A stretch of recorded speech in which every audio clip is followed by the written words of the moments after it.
Hola, hola, buenas a todos. Nos volvemos a encontrar, esta vez para hablar de uno de los textos de Trujillo y Serra sobre Montesquieu.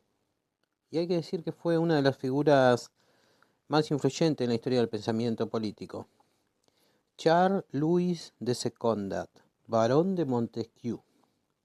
Comúnmente conocido como Montesquieu, su obra y sus ideas dejaron una huella indeleble en la conformación de las democracias modernas y en la comprensión de cómo deben estructurarse los sistemas de gobierno para garantizar la libertad y la justicia. Para entender plenamente el impacto de las ideas de Montesquieu, es fundamental situarnos en el contexto histórico en el que vivió.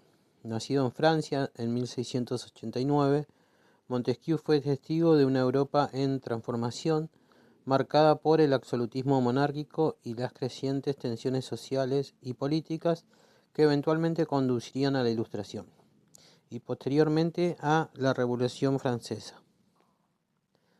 Durante su vida, Europa estaba dominada por monarquías absolutas donde el rey concentraba todo el poder. Este sistema generaba desigualdades y abusos que preocupaban a muchos pensadores de la época. En este escenario, la Ilustración emergió como un movimiento intelectual que promovía la razón, la ciencia y los derechos individuales como bases para organizar la sociedad y el gobierno. Permítanme ahora adentrarme en los puntos claves del pensamiento de Montesquieu, explorando sus principales conceptos y cómo estos eh, han influido en la estructura de los sistemas políticos actuales. La idea más emblemática de Montesquieu es, sin duda, la teoría de la separación de poderes. En su obra más importante, El espíritu de las leyes, publicada en 1748, Montesquieu argumenta que para prevenir el abuso de poder y garantizar la libertad de los ciudadanos, el poder del Estado debe dividirse en tres ramas independientes. El poder legislativo, encargado de crear y aprobar las leyes; el poder ejecutivo, responsable de ejecutar y administrar las leyes y políticas públicas; el poder judicial, dedicado a interpretar las leyes y administrar justicia. Un ejemplo claro de la aplicación de esta teoría es la Constitución de los Estados Unidos de 1787.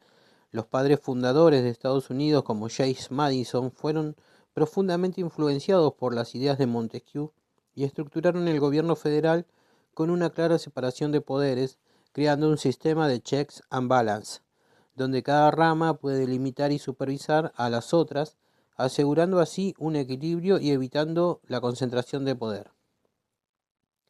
Otro ejemplo es el sistema político del Reino Unido, donde, aunque la separación de poderes no es tan estricta como en Estados Unidos, existe una distinción clara entre el Parlamento legislativo y el gobierno, que es el ejecutivo, y los tribunales, que es la parte judicial, promoviendo una distribución del poder que protege las libertades individuales.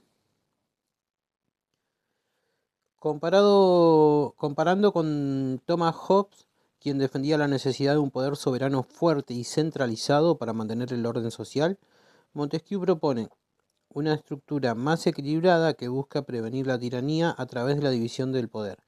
Por otro lado, John Locke también defendía la separación de poderes, pero Montesquieu desarrolló y sistematizó esta idea de manera más completa y práctica. Montesquieu también introdujo el concepto de que las leyes y sistemas políticos deben adaptarse a las circunstancias específicas de cada sociedad, incluyendo factores como el clima, la geografía, la economía, las costumbres y la religión. Esta idea se conoce como relativismo jurídico y cultural.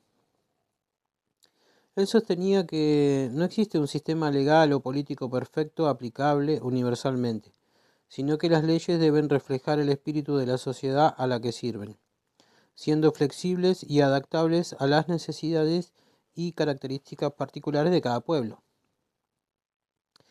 Por ejemplo, Montesquieu argumentaba que las sociedades en climas cálidos podrían requerir leyes diferentes a las de climas fríos debido a las diferencias en comportamiento y necesidades económicas.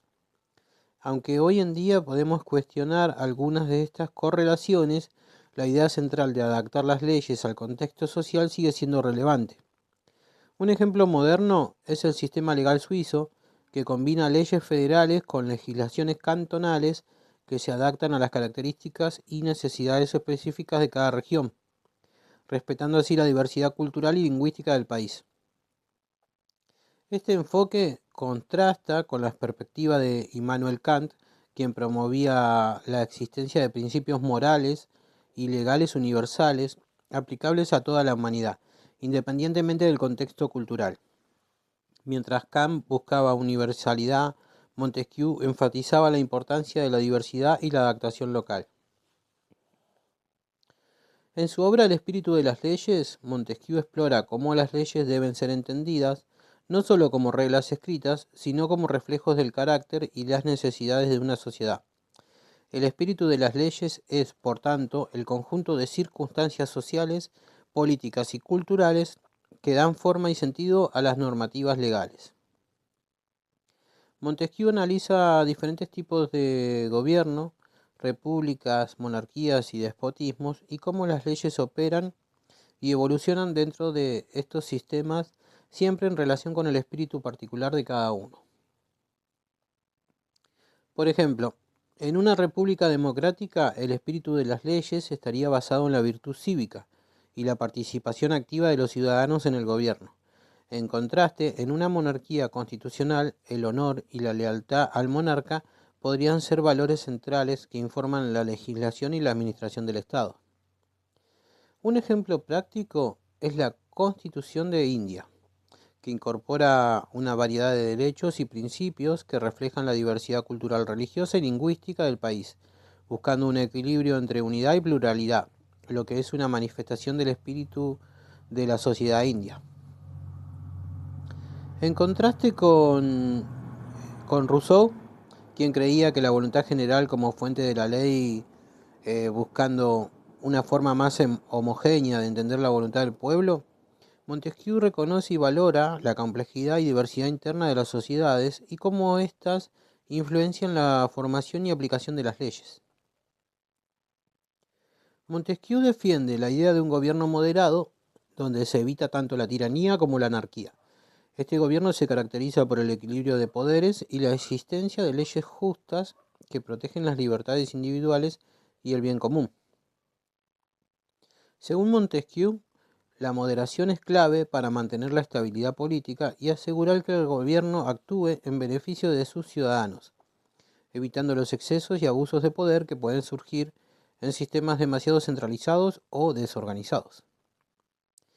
Un ejemplo de gobierno moderado es el de los países escandinavos como Suecia y Noruega, donde existe un equilibrio entre el poder ejecutivo, legislativo y judicial, y donde las políticas públicas buscan combinar la eficiencia gubernamental con la protección de los derechos sociales y económicos de la población.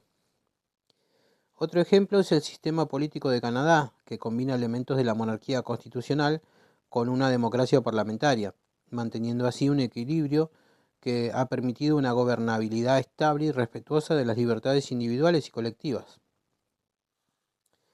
Comparando con Niccolò Machiavelli, quien en El Príncipe sugiere que los gobernantes pueden usar medios inmorales si es necesario para mantener el poder y el orden, Montesquieu enfatiza la importancia de la moderación y la justicia como fundamento para un gobierno legítimo y sostenible. Las ideas de Montesquieu han sido fundamentales para la formación y desarrollo de las democracias modernas. Su énfasis en la separación de poderes, la adaptación de las leyes al contexto social, la comprensión del espíritu de las leyes y la promoción de un gobierno moderado han proporcionado un marco teórico que continúa informando y guiando la estructura y funcionamiento de los sistemas políticos alrededor del mundo. Entender y reflexionar sobre estas ideas nos permite apreciar la complejidad y la importancia de diseñar sistemas de gobierno que protejan las libertades individuales, promuevan la justicia y se adapten a las necesidades y características de nuestras sociedades diversas y cambiantes. Bueno, gracias a todos por acompañarme en este podcast y nos estamos encontrando en el próximo capítulo.